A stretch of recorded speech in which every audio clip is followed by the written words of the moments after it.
जो वीडियो बनाई है उसे जो साधक देख रहे हैं, कमेंट बॉक्स में ज्यादातर के प्रश्न यही है कि हम ध्यान कैसे करें। तो आज हम इसी विषय पर चर्चा करेंगे कि हम ध्यान कैसे करें।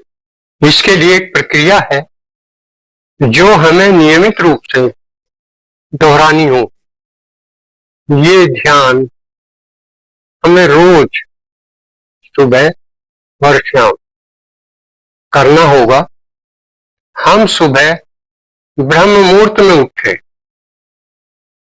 सूरज निकलने से आधा घंटा पहले।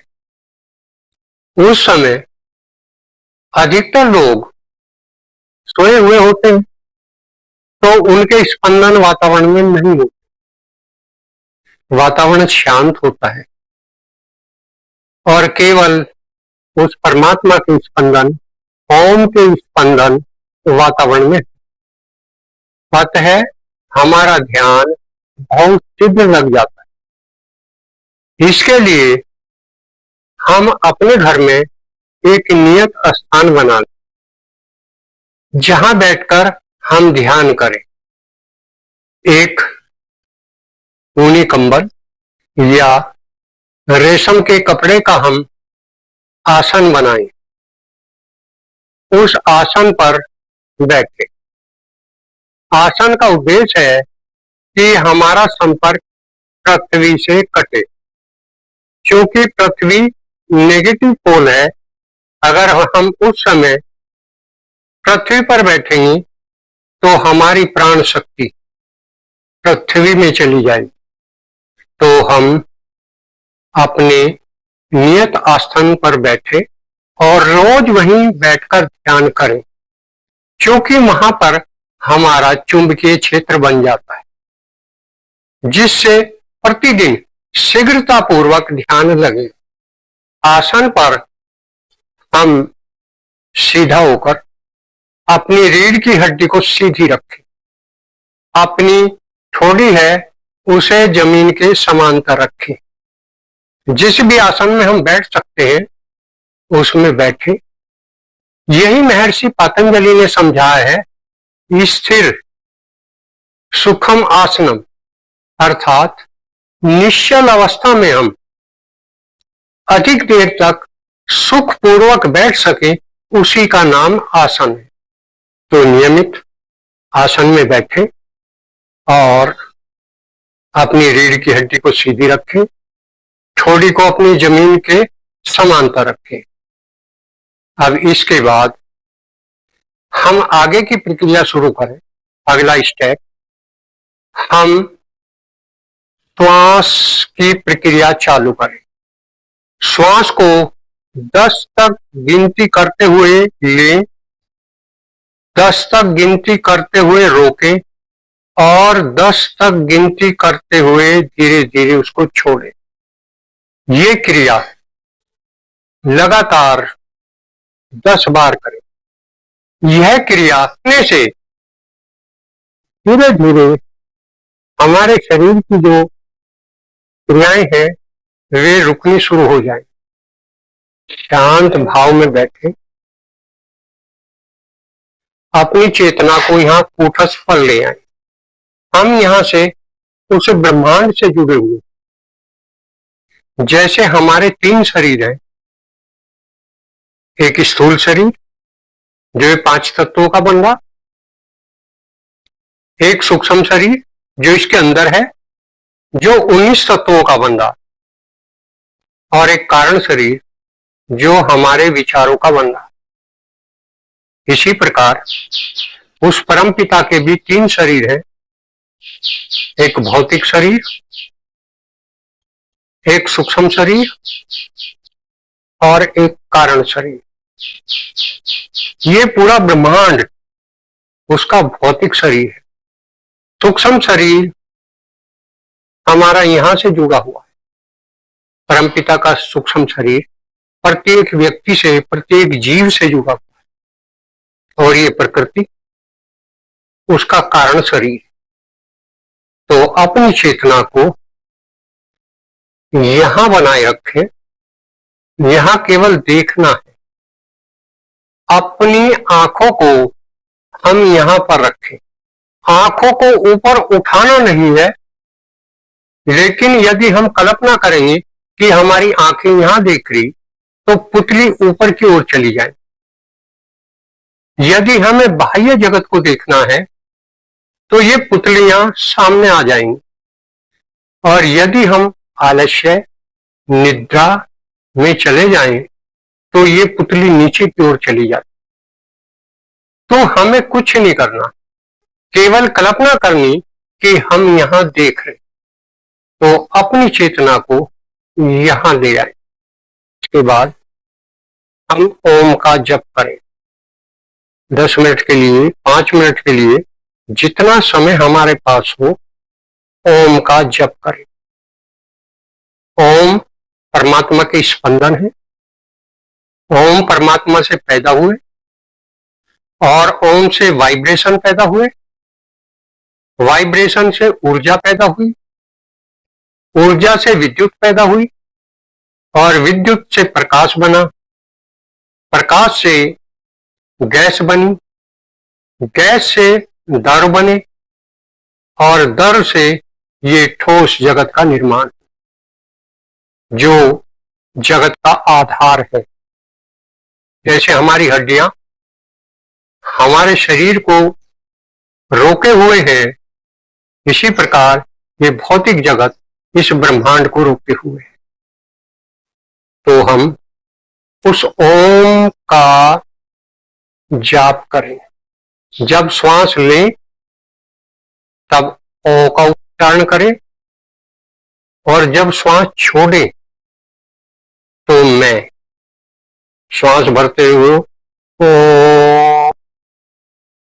और छोड़ते हुए मैं। तो इस पर अपनी चेतना को बनाए रखें, लेते हुए ओम और छोड़ते हुए मैं।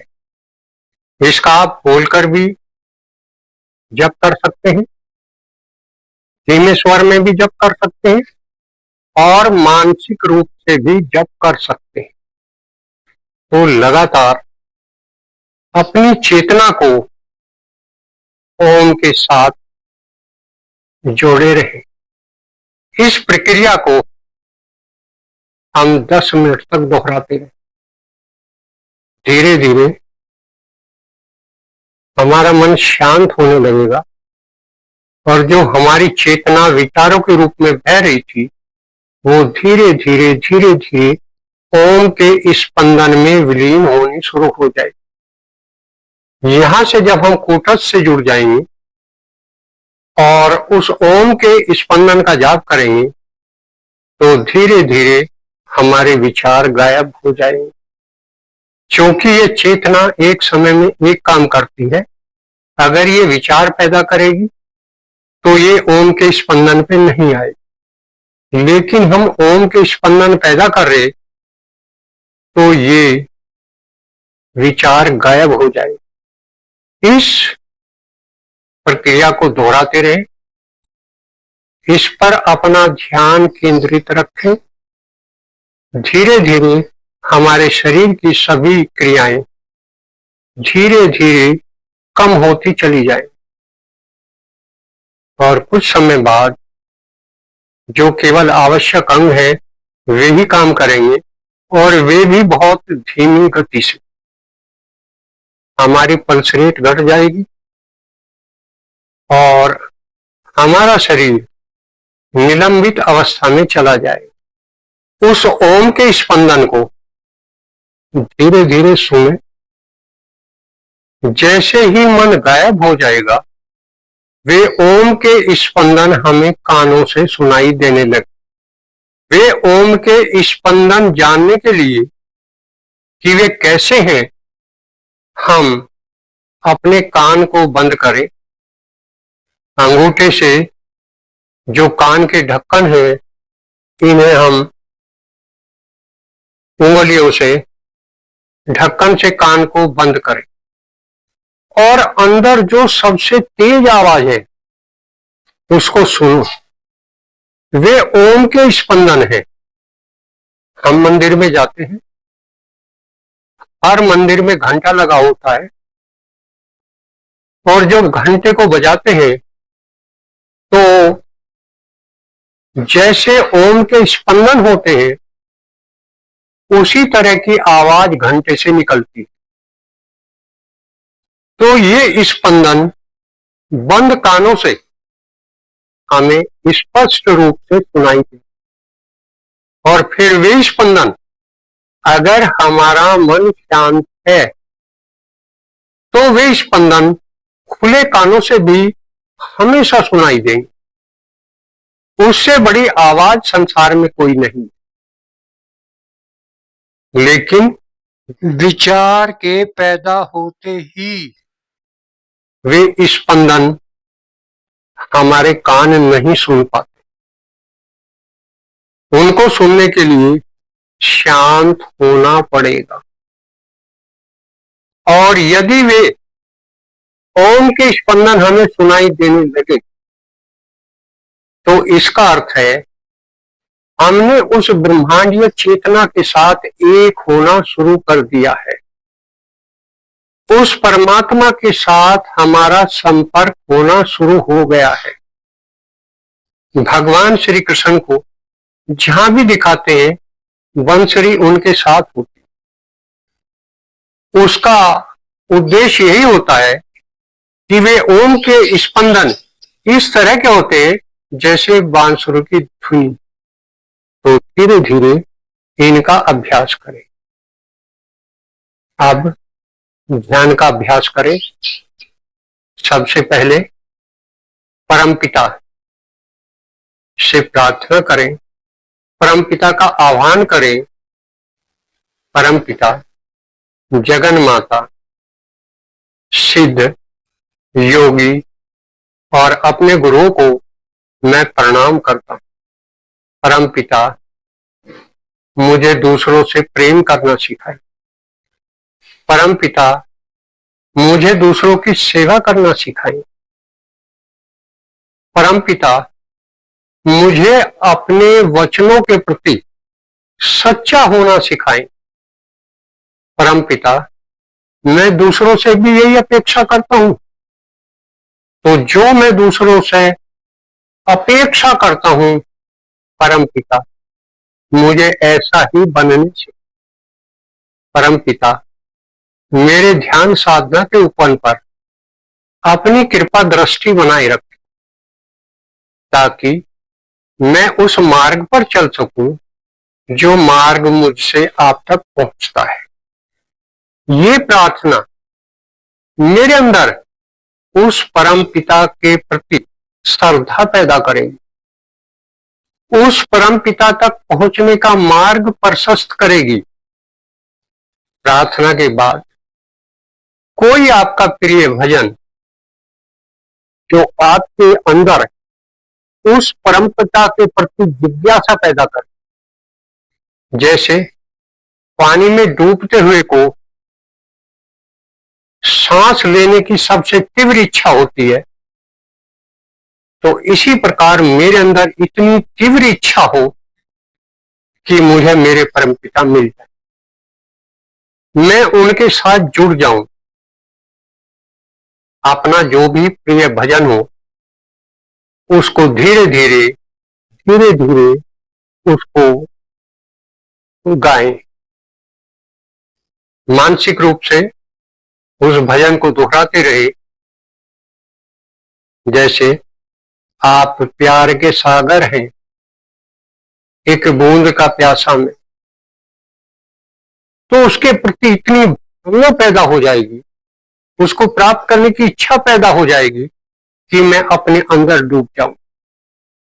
इसके बाद शांत होकर बैठ जाए और घुटस पर अपनी चेतना को बनाए रखें। यदि अब भी मन विचलित कर रहा है, मन के अंदर कोई विचार पैदा हो रहा हो, तो अपनी चेतना को पुनः श्वास पर ले आए। केवल श्वास को देखना है, न छोटा करना है न बड़ा करना है। केवल अनुभव करना है कि श्वास आ रहा है और श्वास बाहर जा रहा है। केवल उसका अनुभव करें। धीरे धीरे ये श्वास छोटा होता चला जाए। पहले हम महसूस करेंगे कि ये श्वास यहां से आ रहा और यहां तक जा रहा, लेकिन जैसे 5-7 मिनट हम इसका अभ्यास करेंगे तो ये श्वास धीरे धीरे धीरे धीरे धीरे धीरे छोटा होता चला जाए और कुछ समय बाद हम अनुभव करेंगे कि ये श्वास यहीं पर खिसक रहा है, यहीं पर चल रहा है, बाहर मुझे महसूस नहीं होगा, क्योंकि कुछ समय बाद ये श्वास सुषुम्ना वाही होता है। हमारी इंगला, पिंगला और सुषुम्ना 3 नाड़ियां हैं। तो सुषुम्ना नाड़ी हमारी रीढ़ की हड्डी के साथ साथ है। इंगला, पिंगला हर एक चक्र पर एक दूसरे को क्रॉस कर रही है। तो थोड़ी देर बाद ये श्वास महसूस नहीं होगा और हमारे अंदर विचार बनने बंद। हमारे शरीर की जो प्राण शक्ति है वो रीढ़ की हड्डी के माध्यम से हमारे यहाँ आज्ञा चक्र में आ जाएगी और जैसे धीरे धीरे यहाँ हमारी प्राण शक्ति बढ़ती चली जाएगी, यहाँ चुंबकीय क्षेत्र बनना शुरू हो जाएगा और चुंबकीय क्षेत्र के बनते ही मन अपने आप गायब हो जाएगा। फिर उसके बाद आपको कुछ भी करने की जरूरत नहीं होगी। जैसे ही आपकी चेतना यहां आएगी, चाहे आप चल रहे, चाहे फिर रहे, चाहे कार्य कर रहे, चाहे बैठे हैं, आपकी चेतना यहां रहनी शुरू हो जाएगी और जब आपकी चेतना यहां रहेगी, यहां चुंबकीय क्षेत्र बनेगा। ये ब्रह्मांड का नियम है कि जिस तार के अंदर करंट बहेगा वहां चुंबकीय क्षेत्र बनेगा और जहां चुंबकीय क्षेत्र बनेगा वहां मन शांत हो जाएगा, मन गायब हो जाएगा। जैसे धुआं आकाश में गायब हो जाता है, इसी तरह यहाँ चुंबकीय क्षेत्र बनते ही मन गायब हो जाएगा। ये चुंबकीय क्षेत्र जैमर का काम करेगा। जैसे जैमर न तो बाहर की तरंगे अंदर आने देता और न अंदर की तरंगे बाहर जाने देता, ये शांत हो जाता, इसी का नाम शांति है। यदि हम शांत हो जाएंगे, धीरे धीरे हम सामने देखते चले जाएंगे। अगर हम खुली आंखों से देख रहे हैं संसार को, तो हमारी आंखें फोटोग्राफी तो करेंगी, लेकिन माइंड को हमारे कोई सूचना नहीं भेजेंगे। फिर हमारे कान आवाज तो सुनेंगे, लेकिन माइंड को कोई सूचना नहीं भेजेंगे। हमारा माइंड शांत होगा, उसकी प्रोसेसिंग यूनिट कोई कार्य नहीं करती और अंदर वो आनंद पैदा होता है जिसकी आप हम संसार में कल्पना नहीं कर सकते। यदि हमने आंखें बंद की हुई है तो यहां दिव्य प्रकाश दिखाई देने लगेगा और जैसे हमने इंद्रधनुष देखा है वो 7 रंगों का बना होता है, इसी तरह यहां सामने जब हम शुरुआत करेंगे तो यहां काला रंग दिखाई देगा उस प्रकाश का, लेकिन जैसे जैसे हम अभ्यास बढ़ाते चले जाएंगे ये रंग बैंगनी दिखाई देने लगे, यहां नीला रंग दिखाई देने लगे। धीरे धीरे और जैसे जैसे अभ्यास बढ़ाते चले जाएंगे ये गोल्डन कलर दिखाई देने लगे, तो यहां रंगों का संसार दिखाई देने लगेगा और जो सूक्ष्म ब्रह्मांड है वो बंद आंखों से हम देखने लगेंगे। इस ब्रह्मांड का विस्तार होने लगेगा, ये फैलता चला जाएगा, बड़ा होता चला जाएगा। तो इस भौतिक जगत और इस संसार से हटकर मैं उस सूक्ष्म जगत में जाना सीखूंगा उस परम पिता के साथ मिलना सीखूंगा, अंदर वो आनंद पैदा होगा, तो धीरे धीरे इस क्रिया को मैं निरंतर बढ़ाता चला। इसे आधे घंटे से शुरू करके बढ़ाते चले जाएं, बढ़ाते चले जाएं। अब जैसे मैं संसार में घूम रहा हूं, संसार के क्रियाकलाप कर रहा हूं, तो मेरी रुचि संसार में है। जिन कार्यों का मैं अभ्यास करूंगा वही मेरी रुचि बन जाएगी। धीरे धीरे जब ध्यान का अभ्यास करने लगूंगा तो संसार की यात्रा घटती चली जाएगी और ध्यान की यात्रा बढ़ती चली जाएगी, और एक समय बाद मैं संसार की यात्रा से हट जाऊंगा और केवल 24 घंटे अपने उस आनंद में रहूंगा जिसकी मैं बाहर कल्पना नहीं कर सकता। उसके बाद मैं संसार के कार्य तो करूंगा, संसार में रहूंगा, लेकिन सबको मैं उस परमपिता का स्वरूप देखूंगा, तब मैं उस परमपिता का अनुभव करूंगा। फिर मैं दुनिया की बुराई नहीं देखूंगा, दुनिया की आलोचना नहीं करूंगा, दुनिया की निंदा नहीं करूंगा, दुनिया से द्वेष नहीं करूंगा, दुनिया से बैर भाव नहीं करूंगा। ये सारे मेरे दुर्गुण धीरे धीरे समाप्त होते चले जाएंगे और मैं इस संसार को अपना रूप समझूं। तो इसका हम निरंतर ध्यान करें, अभ्यास करें। जैसे एक एक ईंट रखने से एक भवन बन जाता है, इसी प्रकार आपका एक एक विचार आपके उस वातावरण को बनाने लगता है जो हमें अपने परम पिता तक पहुंचाने का साधन। वे विचार आकार लेने शुरू हो जाएंगे और धीरे धीरे जैसे एक एक ईंट से भवन बनता है, उसी तरह एक एक विचार से हमारा वातावरण शुद्ध होता चला जाएगा और हम परमपिता परमात्मा तक पहुंच जाएंगे। तो इसका अभ्यास हम निरंतर करें, इसके अंदर गैप ना करें। अगर हम एक साल अभ्यास कर रहे और एक दिन हमने छोड़ दिया तो उसमें कमी आ जाएगी। इसको हम निरंतर बनाए रखें। हमारे कल्याण का मार्ग यही है, इसका चिंतन हम बार बार करें कि हम ऐसा क्यों कर रहे। हमारा यही उद्देश्य है यहाँ आने का, उससे मिलना, परमपिता से एक होना। तो इस अभ्यास को हम कभी छोड़े ना और धीरे धीरे उसको बढ़ाते चले जाएं। यही मोक्ष का मार्ग है, यही स्वर्ग का मार्ग है, इसी का हमें निर्माण करना है, यही हमारे जीवन का उद्देश्य है। तो हम इसका अभ्यास करें। आज इतना ही।